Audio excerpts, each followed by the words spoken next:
Welcome back. If you've just joined us, you're watching the news at 10 on Channels Television, coming to you live from Lagos. A reminder of our top stories.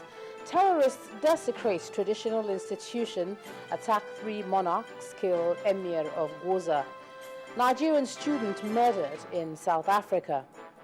Federal government releases impounded Rivers government private jet. And leader of Thailand's military coup rules out elections within a year.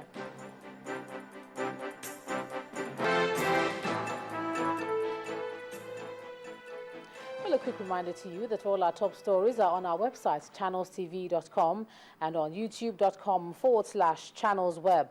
To get us on the move, visit m.channelstv.com to view us live on your mobile device.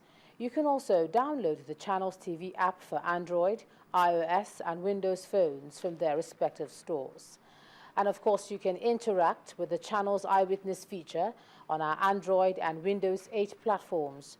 So if you have pictures or videos to share with us, tap the application on your device, swipe to reveal the Eyewitness menu, and then follow the instructions. For the improvement of news coverage on Channels Television resulting from the contributions of our viewers is the Channels Eyewitness platform, and it continues to shoot through the roof. Authorities are now much more in touch, and they give adequate attention to your concerns. Now here's our correspondent Orolua Shonibare reporting.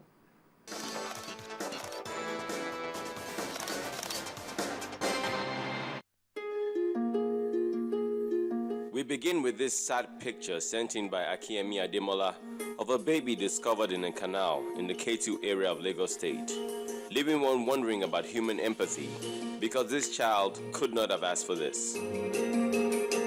Then Charles Eke from an unknown location in the Federal Capital Territory, Abuja, asked this of a man flouting the discipline law, although provision of public toilets by the authorities should curb this act. We also have this image of a flooded boundary highway linking the states of Rivers and Imo, sent in by Jude Ngozi.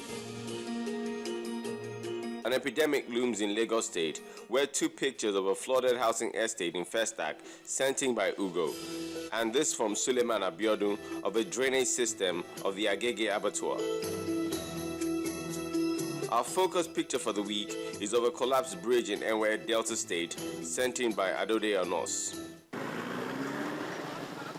Channels Television followed up to get the feelings of the community. So this bridge is very helpful to us. Our people do pass here to farm, and we also walk through this place.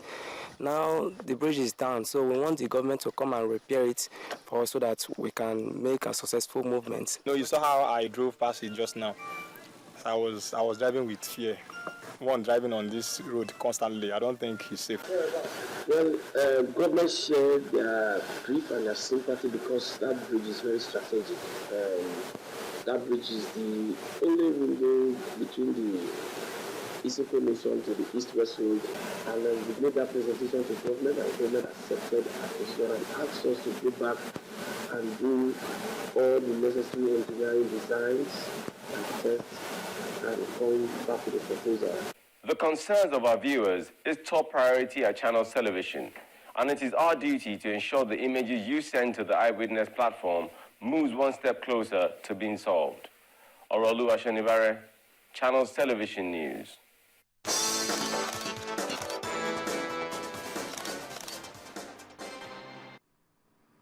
Now, almost a year after a private jet belonging to the Rivers State government was impounded by the federal authorities, the plane's been released and returned to Port Harcourt. The Bombardier BD-700 Global Express jet was released by aviation authorities and has been received by the government of Rivers State. The plane was brought in 2011 and arrived Nigeria in October. The Rivers State government is, however, to pay 11 million naira as fine for the offence. Communicated to us via 2 letters on Tuesday, releasing the aircraft to us. So I'm happy. I'm happy that eventually we've gotten back our aircraft. I think the important thing still remains that when that issue happened that time, we we said that whatever our offense was, as is done in the industry, you should fine us and we'll pay whatever fine it is. But they didn't do that time. It is just now, like I said, 2 letters. One saying the plane has been released, and the other one saying we violated some aspects of the law, for which we will have to pay a fine. So we're in receipt of those 2 letters. Well, let's now join our correspondent Sulaiman Alede, who's been on assignment in Akwa Ibom State to see the giant strides of development and security which the states say they have achieved. Over now to you, Sulai.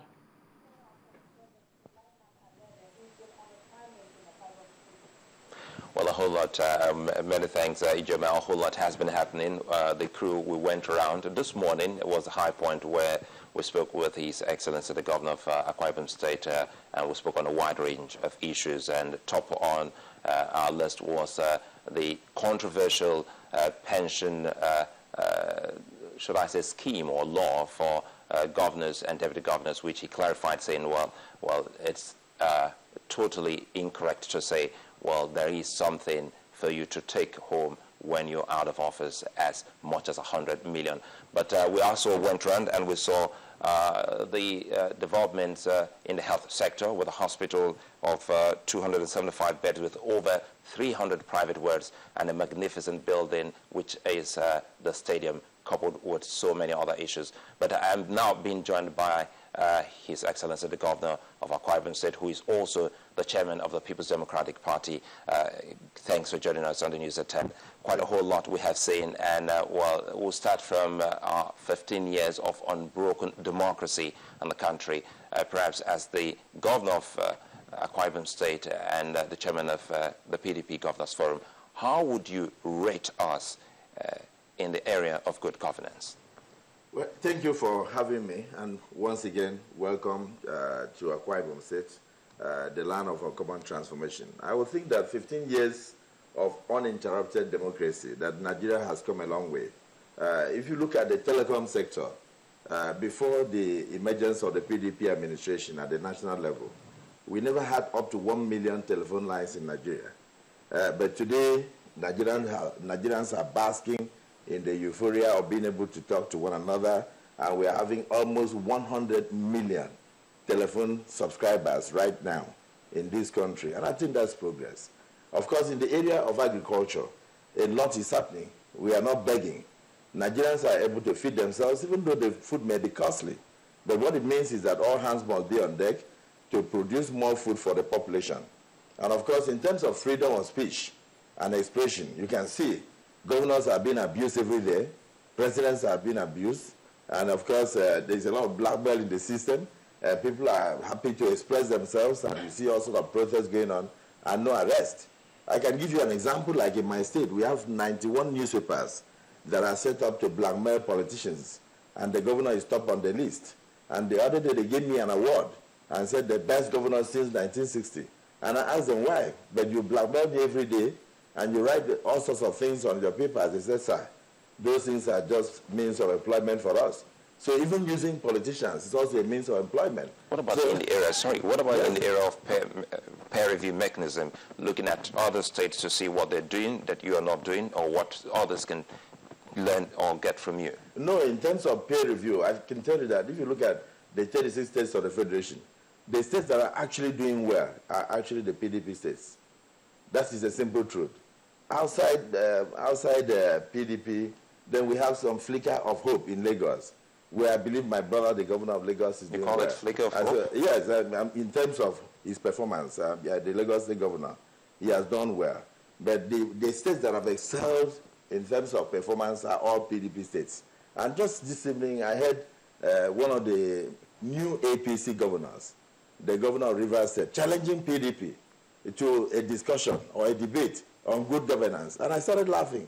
I said, right there in Rivers State, if there's anything to show, it will be during the period of the PDP, when Governor Odili was there, and a few years he was a PDP governor himself.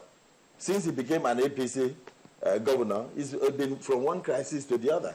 And then there's no time for governance in Rivers State. So what are we going to debate? You just went around Akwa Ibom State, and you have seen what is going on. This is the PDP state right from inception. So I believe strongly that there is hope for Nigeria. Looking at 15 years of uninterrupted democracy, I mean, the landscape is dotted with a lot of infrastructure. Look at my state. You cannot see a single pothole in over 50, 60 kilometers. We've done over 1,800 kilometers of roads.